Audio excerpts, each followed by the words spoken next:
Strange but true stories, tales from the light side, the dark side, and the other side. I'm Steve White. We have been extremely blessed to receive so many emails from folks all over the world anxious to share their stories and experiences. One constant in the majority of these stories we receive is the overwhelming desire to draw a rational conclusion from an irrational situation. Surely there's a simple explanation, we say to ourselves. Maybe I didn't see what I thought I saw. Maybe I didn't hear what I thought I heard. But for a lot of people who send us their stories, they have racked their rational mind for a rational explanation and have come up with no logical or reasonable answer to what they experienced. So is the case in this story, sent to us by a subscriber to Strange But True. The Girl in the Yellow Dress. I have always seen myself as a woman of science, computer science in general, cybersecurity to be more specific, so I was hesitant to share my story. But I have experienced things that I have yet to find an explanation for, and my husband encouraged me to write what I could and send it to you. Quoting Irish writer Mike McCormick, some things make no sense no matter what angle you look at them from. I'm not a writer. I'm far from a storyteller. I'm just a person passing along an experience. To give you some context, I met my now husband online. For this story, I'm calling him Brett. He saw my profile online and we talked for several months. He was, still is, simply amazing. It's not every day that a girl like me catches the eye of a blonde-haired, green-eyed guy with a wonderful sense of humor. There was a problem, though. He lived in Lone Oak, deep in the heart of Texas. And I didn't. I didn't even live in the U.S. for that matter. He didn't seem to mind at all. He said he had a good feeling about us. This is different. I can't explain how I know. I just do, he used to say. And he was right. A few months after we started talking, I got an opportunity in Houston, which I decided to take. But Houston wasn't the place I wanted to be. I wanted to be closer to Brett, and it wasn't too long before I had another job offer in Dallas. In Dallas, my commute from Brett's apartment to my job was insane. As I mentioned before, we lived in Lone Oak, and I worked in Irving. For those who aren't familiar with the area, it was nearly 75 miles one way. One of our network engineers at the data center said, "That's not a commute, that's a road trip." I can clearly remember Brett's brother-in-law, Russell, driving me to my first job interview in Dallas, and him saying that with my line of work, it was extremely unlikely that I would ever find a job in Lone Oak. I wasn't familiar with the area. He had the day off and he offered to drive me. Brett was not exactly thrilled about the fact that I decided to move. Irving's not a safe place. I feel responsible for you. I promised your family I'd look after you. What if you start feeling ill and I'm not there? Were just a few of his concerns. I found a small apartment. It was walking distance from the data center. It was a small studio apartment, 562 square feet. Tiny, I know, yet ideal, since it was just me, and Brett occasionally. It all seemed perfect, affordable and walking distance from my work. Boy, was I wrong. The apartments were so close to one another that I could, in essence, hear everything that was going on. I constantly heard people arguing and calling each other all kinds of names. Little did I know, the worst sounds were yet to come. One night when I was already in bed, I was unable to fall asleep, and I could hear someone playing music in one of the apartments nearby. The sound of the music itself was not really bothering me. It was the nature of it is what I truly found incredibly disturbing. It started giving me an unusual feeling of unease and fear. I somehow managed to close my eyes for a few hours, and then I started hearing that music again. But this time there was a twist to it. The music was accompanied by some dreadful and terrifying chanting. This situation started becoming a recurring incident. I would try to go to bed, sleep for a few hours, and be woken up in the middle of the night by that sinister chanting. I had to put up with this a few times a week. Although it wasn't an every night occurrence, it was frightening. I was unsure about bringing this up to the apartment complex management, but I did. The two closest apartments to me were empty, and all that management really did was send reminders that residents should remain quiet at late hours. When things got to a point where I could not handle it anymore, and I needed some sleep, I stayed at Brett's during the week. I loved Lone Oak. I felt like it was home. Choosing between a restless night at my apartment in Irving and going home to Brett and get a guaranteed good night's sleep and potentially my favorite dinner, bacon-wrapped jalapenos with cream cheese and a Coke Zero, was a real no-brainer. Lone Oak had everything I needed. I was even closer to my favorite nail salon. I remember one night in particular, I heard the chanting. It wasn't just chanting by itself this time, though. I could hear somebody screaming. It sounded like that poor soul was screaming in agonizing pain. It's as if that dreadful symphony was orchestrating a terrible act. Horrible images went through my mind. I was paralyzed. I felt like I was being observed, too, and that some presence was in the room. I'm unable to put into words why exactly I felt like I was being watched. I had cold sweats. I held my blanket and pillow tight and tried to cover my face. My apartment was very simple. There was barely any light. I only had 2 windows, one in the kitchen and the other one in the living room. I can't say the bedroom section was very illuminated. Even if I had gained the courage to call the police and tell them what was happening, there was nothing they could do. Chances are by the time they arrived, the screaming and chanting would be over, and I wouldn't know what to tell them. The noise came from a distance, and I was unable to exactly pinpoint which apartment it was coming from. I barely got any sleep that night. I called in that day and decided to drive to Brett's. I texted him that morning and let him know. With all that had been going on, I completely had forgotten that we were supposed to have dinner with Brett's mom, his sister Michelle, and Russell. We were discussing a trip that his mom had planned as a Christmas present. We were going on a Disney cruise and leaving for Florida in 2 days. Once we got to Florida, I had the opportunity to actually relax. I kind of told Michelle and Russell I really missed living with Brett and being in Lone Oak. Michelle smiled. Russell went quiet, and for good reason. Not only did I come back with a tan, I came back with a ring. Brett proposed while we were in Puerto Rico. His mom, Michelle, and Russell all knew. I gave the 3 of them big hugs. Brett had been hiding the ring all these months. Once we went back to Dallas, Brett's apartment lease was about to expire, and for logistic reasons, it was just easier for us to move back in together. We had a wedding to plan. Although I was happy to know that his lease was about to expire and that meant we would move back in, my current place would not stop giving me an eerie feeling. I hadn't heard the chanting in several weeks, but I still felt like I was being watched at night. Sometimes I just felt like it was there, watching me while I slept. I know this will sound like a cliche, but I constantly woke up in the middle of the night, too scared to roll over or look behind me. I felt like the air was heavy. I felt like whatever this entity was, it was standing behind me. I felt its eyes pinned on me. One morning I remember that work was crazy as we were pretty much cleaning up the collateral damage of a patch that was not meant to be applied. I was tired, so during my lunch break I decided to take a nap. My boss, Mike, pulled me aside and wanted to talk to me. He asked me how I was doing. He obviously could tell that I was tired, and asked me if it would be possible for me to cover the graveyard shift. The guy who normally covered this shift got into an argument with his girlfriend, and, well, there was some kind of drama going on.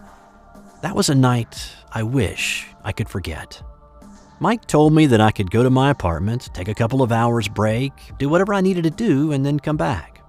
So I decided to go home, take a shower, and then a power nap, considering I was exhausted from the previous night. When I got back to the office, Mike ordered dinner for me. Spicy green enchiladas from a little local place in Irving. And before he left, he asked me to shoot him a text or an email once I had left work and made it to my apartment. I can clearly remember he asked me to be very careful on my way out. "It's just a 2-minute drive, Mike. I can take care of myself. I'm a big girl," I said. Still, I know how you can be a bit oblivious from time to time. You're 5'2" and 110 pounds. I wouldn't say you're much of a big girl. I saw this as an excellent opportunity to not be in my apartment. There was really not a lot of work to do that night. Just finish up whatever our London counterparts left over, eat some dinner, and then browse the internet. Get some wedding ideas from Pinterest. I still had to pick a wedding dress. I decided to go for a lace dress and Western boots. After all, this is Texas. I finished my shift, grabbed my stuff, and then went home. It was about 2 a.m. I was lucky that it was a very short drive. Otherwise, it would have been impossible for me to stay awake. That night was when I had my worst experience at that apartment. I'm having a lot of trouble putting into words and describing what exactly happened. I don't think it took me long to fall asleep, or maybe it's better if I said I must have been awake for a really short period of time. I had this dream or vision of a red-haired little girl wearing a yellow dress. I'm terrible with kids' ages, but she seemed to be anywhere between 3 and 5 years old. Now, before I go any further, this story isn't going to end up with, and I found out I was going to be a mommy. That's not the case, and it will never be. For some bizarre reason beyond my understanding, kids always seem to be drawn to me, especially little girls. I don't dislike kids or would ever wish any kind of harm on a child, but I do not particularly care too much for them either. But there she was, this girl in the yellow dress, in my living room, literally jumping around on the furniture. It was dark, yet somehow I could tell her dress was yellow. I looked at her and said, "Hello?" She paid me no mind. "What are you doing here?" I asked. I got no answer. "Do you need to find Mommy?" I asked one more time. She kept spinning around and jumping, acting like I was not even there. I asked one more time, "Do you need to find your mommy? Do you want me to call her?" I finally got her to talk. She said one word, and one word only. "No," she answered. Not in a hateful way, just dry and firm and commanding. I was getting frustrated about the situation. I was tired, and aside from my nephews, who I love and I think are amazing, I don't have much patience with children. "You cannot be here. We need to find your mama, so you go home," I said. "No," she responded in exactly the same way as before. I could tell something was not quite normal about her. Don't ask me what it was, perhaps her eyes or her face. I can't describe it. But whether this was a dream or not, why would an unsupervised child be in the middle of an immigrant's living room at 3 a.m? Listen, I have to work tomorrow, so I am going back to bed. And by the time I get up, you better be gone. This time she responded and she faced me. However, I got the same answer. No. No change in expression. No change in the dry manner in which she delivered the words several times already. I have never been a person who sleepwalks or suffers from anxiety or any kind of condition. Aside from chicken pox and the occasional cold, I never suffered from any kind of illnesses. I consider myself a pretty healthy person. There was no reason for me whatsoever to be hallucinating. I remember waking up twice that night.